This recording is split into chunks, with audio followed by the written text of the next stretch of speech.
Olá, está no ar mais um programa da TV CREA Minas e nesta edição a gente destaca a crise dos recursos hídricos. No estúdio, o diretor de Operação Norte da Copasa e vice-presidente do CREA Minas, Gilson de Carvalho Queiroz Filho, traça um panorama da situação atual no estado. E você vai conhecer ainda o trabalho dos fiscais do CREA Minas por trás dos grandes eventos como o Carnaval. E tem muito mais. Fique com a gente! A crise da água já mobiliza a sociedade que teme um desabastecimento. Em Belo Horizonte, estudantes, ambientalistas e representantes de instituições ligadas aos recursos hídricos se reúnem para debater o tema. O movimento A Culpa Não É do Meu Banho chama atenção para o desperdício, a outorga da água e a conscientização. Confira. Você já parou para pensar de quem é a culpa da crise da água que já assusta várias regiões do Brasil? A falta de chuva, o uso inconsciente, o desperdício na hora de lavar a louça, escovar os dentes ou tomar banho? Será mesmo que contar apenas com a ajuda da natureza e diminuir o consumo doméstico de água resolveriam o problema? O movimento A Culpa Não É do Meu Banho, a crise hídrica e a participação social questiona essa ideia. Tudo que dá errado, a sociedade paga o pato, né? Então, quando tem a escassez de água para abastecimento humano, a culpa é das pessoas, que o banho é muito demorado, escova dente devagar, vão ao banheiro e dá descarga e tal. E fica estimulando a pessoa a trocar a instalação hidráulica, botar a caixa acoplada, coisas certas. Mas eles não fazem o mesmo com os grandes consumidores de água, que consomem 80% da água. Porque, na verdade, esse cálculo tem que ser feito. Então, a população, ela está falando há muito tempo, os rios viraram esgotos. As mineradoras estão detonando os aquíferos, estão poluindo os rios, estão tirando água demais com o poço artesiano. O governo nunca dá importância. Debater sobre o tema e contar com o apoio e a participação da sociedade é, segundo Apolo, o primeiro passo em direção à solução do problema. Do ponto de vista assim, geral da gestão da água, nós temos que ter uma participação. Por isso foi criado os comitês de bacia. Você tem o setor agrícola, empresarial, industrial, você tem as ONGs, o pessoal que luta pelo meio ambiente, você tem as prefeituras e o Estado. O comitê era para formar assim. Então, o comitê podia ser a solução, fazer a gestão da água em condomínio. Ambientalistas, estudantes e representantes de instituições como o ABS e o IGAN se reuniram no auditório do CREA Minas e debateram sobre as melhores soluções para contornar a crise hídrica. Durante o encontro, assuntos como a outorga de direitos do uso da água e a exploração da água por parte das mineradoras e indústrias foram bastante debatidos. Eu acho que a primeira maneira da população contribuir é cobrar dos seus políticos, das autoridades, estaduais, federais, municipais, uma postura mais responsável. A primeira maneira de contribuir é essa. A segunda, numa crise que se avizinha, muito pior do que está agora, a população vai ter que acabar economizando no gasto de água. Agora, eu também pergunto, qual parte da população a que consome pouco também? Será que não deveria começar pelos que consomem muito mais? A importância do conhecimento e da experiência de profissionais da área tecnológica no combate à crise hídrica também foi assunto de discussão.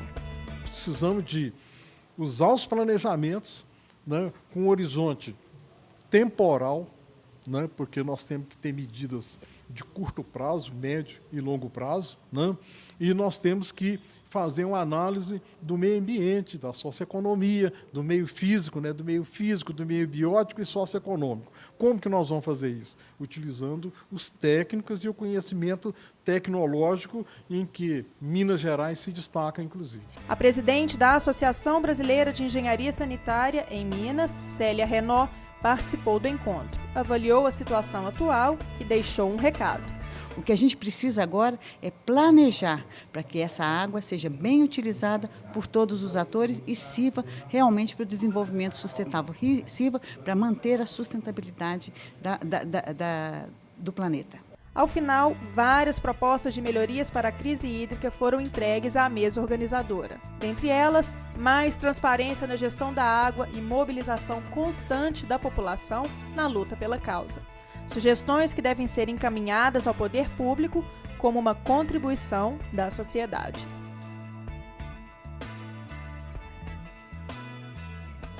E o risco de um racionamento de água é o tema da nossa entrevista de hoje. Aqui no estúdio eu recebo o diretor de Operação Norte da Copasa e também vice-presidente do CREA Minas, Gilson de Carvalho Queiroz Filho. Gilson, prazer tê-lo aqui mais uma vez, agora como vice-presidente do CREA, diretor da Copasa. A gente, num momento tão difícil, né? Eu acredito que esse novo governo já recebeu o Estado com um desafio muito grande com relação à água. Bom dia. Na realidade, o que nós temos é uma situação que nunca antes, na história desse país, a gente assistiu. Um problema de seca, que a gente estava muito acostumado a falar que tinha seca no Nordeste, no semiárido mineiro, mas a região metropolitana de São Paulo, região metropolitana de Belo Horizonte, Rio de Janeiro com dificuldade. Então, isso chamou a atenção. Eu não vou dizer que isso é uma coisa boa, mas pelo menos as pessoas se conscientizaram que existe um problema a ser tratado e resolvido. Que é a falta, que a água pode faltar, né? A água pode faltar, né? As nossas Minas Gerais, que é chamada de Caixa d'Água do Brasil, porque aqui estão as principais nascentes dos rios nacionais, ela hoje passa por uma crise sem precedentes, né? Temos uma situação dos reservatórios de abastecimento humano da região metropolitana de Belo Horizonte numa situação crítica. Temos algumas cidades do estado também da mesma forma. Em São Paulo assistimos, né, aquela mesma situação, o sistema Cantareira, uma dificuldade grande de produzir. E nós precisamos de separar um pouco as coisas, né? Hoje nós estamos discutindo a economia, a Copasa está solicitando que as pessoas economizem água, que é essa água produzida para o consumo humano, porque 80% da água produzida pela Copasa é para consumo humano. Um percentual para a indústria, um percentual para o comércio e prédios públicos, mas o grande consumidor da água tratada é a população, o consumo doméstico. E esse é o que você estava falando anteriormente. A pessoa tem que saber o que é água tratada e o que é água da natureza. Essa água também... O que está faltando exatamente é a água bruta, a água natural, dos mananciais, né? A água que está colocada aí nos nossos rios, nossos lagos, e mesmo a água subterrânea, que tem passado por problemas também. Então, essa que é a nossa grande preocupação. Essa que são as grandes ações que o poder público e a sociedade têm de fazer para que a gente mantenha os nossos mananciais. Hoje não existe problema. A Copasa, ou a Sabesp, ou os outros, essas concessionárias de distribuição de água para a população, elas têm condição de tratar e distribuir, fazer chegar água na casa. Tem que ter de onde tirar, né? Agora tem de ter de onde tirar. Exatamente, é isso que está faltando. E nós não podemos ficar só esperando a chuva, né? Nós temos que ter ações que garantam a perenidade dos nossos mananciais. Nós não podemos ter mais a nascente São Francisco secando, como aconteceu recentemente. Pois é, então o que fazer? A diretora Sinara, né, falou, a presidente, né, falou sobre retirar a água do Paraopeba. Essa seria uma solução mais viável nesse momento? Mas também a médio prazo, longo prazo. Na realidade, isso é uma solução paliativa e urgente para que a gente consiga manter a produção e a distribuição da água na região metropolitana. Isso é uma questão. Na realidade, você retirar a água de um outro manancial, transpor para conseguir garantir a vazão mínima a ser distribuída à população, essa é uma questão que existem ações que podem ser feitas emergencialmente. O problema é a gente conseguir que os nossos rios produzam água, né? Nós precisamos de garantir a ocupação das nossas nascentes seja feita de forma ordenada.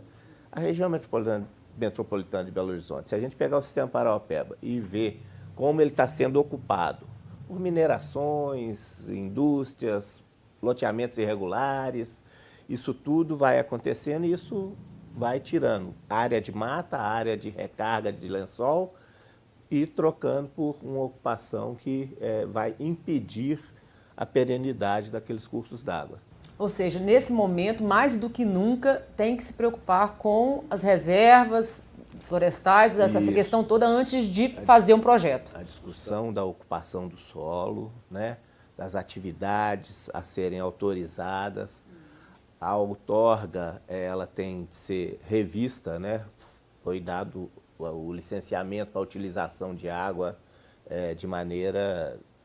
da maneira possível no momento anterior, mas hoje nós já temos de repensar, né? Eu acredito que vai ter de ser feita uma revisão grande na concessão de outorgas. Pois é, porque você estava falando comigo, a gente não pode parar a produção de alimento, não pode parar a produção de mineração, mas pode haver um equilíbrio, né? Temos de equilibrar. Porque realmente são setores que gastam muita água, né? Nós não vamos parar a economia do Estado, né? Fala assim, de hoje, daqui para frente, para a produção, porque nós só vamos garantir o reflorestamento e ter água. Vão surgir outros problemas aí também adiante. Vamos ter outros problemas, vamos ter desemprego, nós vamos ter desabastecimento de alimento, vai ser problemático. Então, o importante é a gente tratar isso de forma sustentável, né? Então, esse tema sustentabilidade foi tão discutido, tão debatido no passado e pouco ouvido, né? Esse momento eu acho que as pessoas estão mais atentas, tanto o poder público quanto os diversos setores produtivos estão mais atentos a essa questão. Pois é, nesse momento a Copasa fez um chamado a toda a comunidade, né, toda a sociedade, para economizar 30%, pelo menos 30%. Né? E como é que você já tem algum resultado isso? Como é que está sendo trabalhado essa proposta? É bastante interessante, né? Na época do risco de apagão, a população foi chamada a economizar energia, a população respondeu. Da mesma forma, agora está sendo chamada a economizar água e a resposta é imediata. As pessoas estão criando novos hábitos, criando possibilidades, formas de acumular uma água de chuva dentro de casa, formas criativas, cada um produz o seu dispositivo ali. E isso aí você vê que prontamente o pessoal responde. E isso é efetivo. Interessante. Agora, com relação às indústrias, existe também uma conversa já com eles? Eles estão dando algum retorno também? Tem possibilidade de fazer alguma coisa imediata? Ela não está nesse rol de 30% da Copasa, porque eles são uma pequena parcela da utilização. A maioria deles tem produção própria de água, né? Então, a discussão da outorga, da quantidade de água disponibilizada para... Então, o incentivo ao aumento do reuso, né? A água, quem utiliza grandes quantidades de água no seu processamento, tem de investir no reuso e garantir uma... E uma questão fortíssima que nós temos hoje, que o Brasil ainda está devendo, né? O Plano Nacional de Saneamento prevê isso, que é a questão do tratamento de esgotos. As nossas grandes cidades são as maiores responsáveis pela poluição dos nossos cursos d'água. Então, um tratamento de esgoto feito de forma adequada e competente vai melhorar muito a qualidade dos cursos d'água, vai melhorar muito essa condição nossa. Então, nós precisamos fazer um investimento forte na questão do tratamento de esgoto.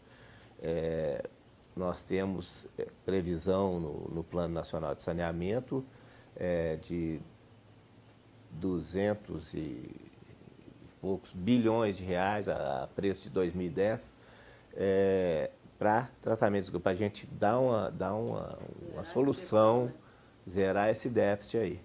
E o que a gente vê hoje é essa dificuldade, porque nós temos hoje de investir em ações emergenciais para garantir o abastecimento de água. Então, quer dizer, os recursos que poderiam estar sendo investidos no tratamento de esgoto estão sendo deslocados para a produção emergencial de água. Então, é esse trabalho que tem de ser feito. É um desafio, o governo ele tem um desafio imenso, porque todo mundo quer tudo ao mesmo tempo agora, né? Mas nós não temos jeito de fazer isso. Nós temos de trabalhar da mesma forma que a utilização da água. Nós não podemos, todo mundo precisa de água, né? Em quantidade, todo mundo quer o máximo de água para poder fazer sua atividade. Mas nós temos de distribuir e economizar e fazer isso de forma tranquila e estudada. Agora, você falou aí do plano de saneamento básico, que foi um plano que o CREA contribuiu muito, ajudou nesse trabalho, as prefeituras dando um apoio técnico, né? Agora, nesse momento de crise de abastecimento, como é que o CREA pode ajudar? Qual é a preocupação também do CREA nisso? O Conselho ele sempre está presente nas questões importantes da sociedade, sempre presente. Se a gente buscar a história mais recente, na década de 90, o CREA investiu fortemente na implantação das ações da Lei da Acessibilidade Ambiental, discutiu mobilidade urbana, discutiu a questão da Copa do Mundo e está sempre debatendo os grandes temas. E, no momento, o tema é a escassez de recursos hídricos. Então, com certeza, o Conselho ele vai se mobilizar, convocar os setores que trabalham, que fazem o manejo e utilização dos recursos hídricos e vai, com certeza, ajudar na produção de soluções e na divulgação desse tema e das questões necessárias agora. Ok, Gilson, muito obrigada pela participação mais uma vez aqui, os esclarecimentos. Sucesso aí no trabalho à frente aí da Copasa agora e também lá no CREA. E volte mais vezes para conversar com a gente. Tá bom, muito obrigado, com certeza estaremos aí novamente. Bom, gente, no próximo bloco você vai conhecer a importância do trabalho dos fiscais do CREA Minas em grandes eventos como o Carnaval. Eu volto já. Estamos vivendo um momento único. Mais do que nunca, é hora de debater e encontrar caminhos para questões fundamentais. O papel de cada um é muito importante. O CREA já está fazendo a sua parte. As câmaras temáticas do CREA Minas foram criadas para oferecer estudos e propostas para grandes temas como mobilidade urbana, rodovias e valorização profissional. Uma valiosa contribuição para um futuro mais justo e economicamente sustentável. Existe uma área que, de alguma forma, está relacionada a tudo o que acontece à nossa volta. Ela projeta e executa edificações, pontes, viadutos, estradas, barragens e toda a infraestrutura urbana. Seu trabalho também é fundamental para proteger o meio ambiente dos impactos causados pelas atividades humanas. A engenharia civil é a concretização de muitos dos nossos sonhos. Engenharia Civil e CREA Minas. Avançar com visão do futuro. Estamos vivendo a era da conectividade. Um tempo onde a informação é tudo. Estar preparado é fundamental. O CREA acredita nisso. O CREA Minas facilita o acesso, amplia a troca de informações e atende cada vez melhor a sociedade, as empresas, aos profissionais da agronomia, da engenharia e das demais áreas tecnológicas. São muitos os canais, escolha o seu. Produzir e comercializar alimentos para os pequenos produtores sempre foi um desafio. Muitas vezes, os custos acabavam comprometendo a produção. Mas na região metropolitana de Belo Horizonte, quem participa do Cinturão Verde conseguiu mudar isso. Centralizando as vendas na Ceasa e contando com o apoio técnico de profissionais da área tecnológica, os produtores ganharam em qualidade e produtividade. 4 vezes por semana, seu Hermílio viaja 110 quilômetros para comercializar mandioca e outras culturas na Central de Abastecimento de Minas Gerais. Há quase 40 anos, esta é a rotina do agricultor que sai de Piedade das Gerais até Contagem. O conforto é que tem segurança, né? Que o Ceasa hoje tem segurança. Tem a venda garantida? Tem a venda garantida. O comércio do Ceasa de Belo Horizonte é um comércio muito bom. Já a propriedade de Marcílio, que vende bananas, fica mais perto. Ele vem todos os dias de Nova União. Com ponto fixo na Ceasa, acha bem mais fácil a comercialização. Com ponto fixo, o cliente já está... sabe aonde encontrar a gente, né?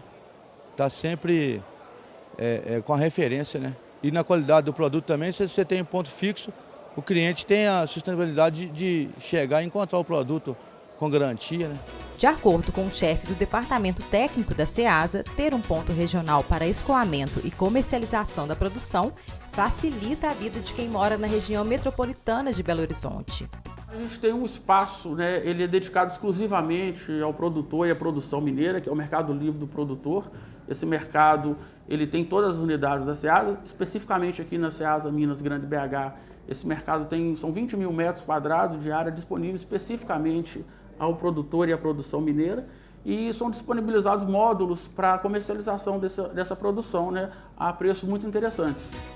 Esses produtores fazem parte do Cinturão Verde. O termo foi criado para denominar áreas rurais produtivas que estão localizadas na região metropolitana e colar metropolitano.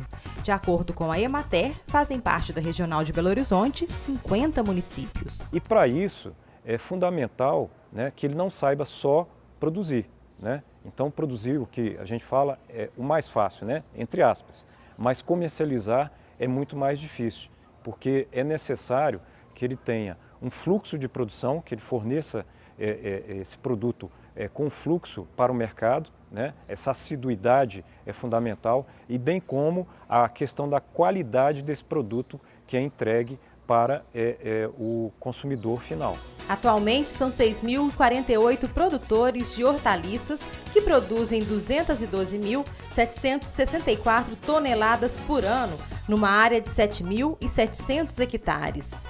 Já os produtores de frutas são 4.832. A produção é de 241.249 toneladas e a área plantada é um pouco maior, 13.318 hectares, uma movimentação de 370 milhões de reais por ano. A empresa de assistência técnica e extensão rural de Minas Gerais, Emater, auxilia os agricultores. O engenheiro agrônomo responsável pelo Departamento de Olericultura explica como funciona esta parceria. Ele visa a melhoria da qualidade de vida do agricultor familiar e da sociedade mineira como um todo. Então, diante disso, a Emater, como empresa de assistência técnica e extensão rural, ela presta serviços de assistência e de organização desses grupos de produtores para atividade agropecuária e também relacionado com a formação de grupos, de associações, né, para viabilizar a venda desses produtos no mercado.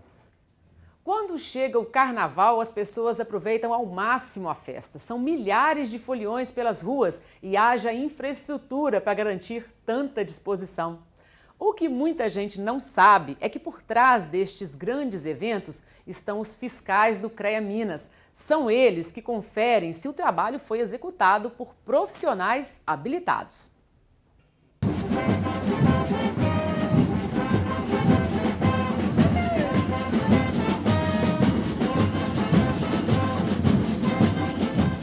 Onde tem um evento na cidade, lá está o CREA Minas para garantir que por trás de toda a infraestrutura haja um profissional habilitado. Esta responsabilidade técnica está diretamente ligada à segurança do público. No carnaval, por exemplo, os fiscais checaram a documentação referente às condições do palco, o trabalho de montagem, sonorização, iluminação e também a estrutura geral. Na Praça da Estação, um dos locais que recebeu milhares de pessoas durante o feriado prolongado em Belo Horizonte, a fiscalização foi detalhada. Antes do evento ter o seu início, a gente vem aqui no local, verifica as montagens que estão sendo feitas, as atividades técnicas que serão necessárias ser regularizadas junto ao CREA, aí a gente vai atrás dos responsáveis, que normalmente são as empresas contratadas para fazer a parte de prevenção e combate a incêndio, as montagens mecânicas que ocorrem, instalações elétricas, aí entra sonorização, iluminação. E às vezes, quando o evento é muito grande, esse aqui, por exemplo, está ocorrendo, existe gerador. Tem que vir um gerador para dar um suporte na parte de energia. Então, essa instalação também ela tem uma anotação específica no CREA. Os fiscais explicam como o trabalho deles é feito de maneira minuciosa. Com um tablet à mão, são feitas fotos e anotações. É a tecnologia a favor da engenharia. No caso do tablet, a gente faz as anotações, né, colhe as informações, as ARTs, porventura, você já localiza no local. Se não tem, pelo tablet, você faz um acesso direto online ao CREA, verifica se aquele profissional tem registro, é registrado, se a ART está anotada. Por aqui já facilita bem o nosso trabalho. Tecnologia, inclusive com fotos, né? Ajuda vocês a fazer tudo ao mesmo tempo. Exato. A foto, você já tira a foto do local, já abre um processo, que é um relatório eletrônico, né? E fica, após a sincronização, cai já no sistema online lá do CREA. O objetivo principal da fiscalização é garantir a segurança do público. Por isso, em obras de montagens de grandes eventos, deve haver a presença de um engenheiro habilitado. Desta maneira, é garantida a presença de profissionais capacitados neste ramo de atividade. Embora a gente não faça a fiscalização juntos, os órgãos não vêm juntos, mas o fato de para a pasta ser aprovada no Corpo de Bombeiro, ter que estar já com toda essa documentação, para nós é uma segurança, porque o próprio Corpo de Bombeiro hoje não autoriza nenhum evento de acontecer se as atividades técnicas que é necessário ser regularizada nesse evento, se elas não estiverem na pasta, o Corpo de Bombeiro também não aprova. Então, para nós é segurança, para eles e para o público de um modo geral, saber que por trás de toda essa montagem tem empresas credenciadas no CREA com responsável técnico anotando. Com tudo em dia, quem participa de uma folia como a que aconteceu na capital mineira pôde aproveitar com tranquilidade. A Praça da Liberdade, por exemplo, recebeu mais de 10 mil pessoas na apresentação de um dos blocos tradicionais de BH. A fiscalização aqui virou sinônimo de diversão garantida.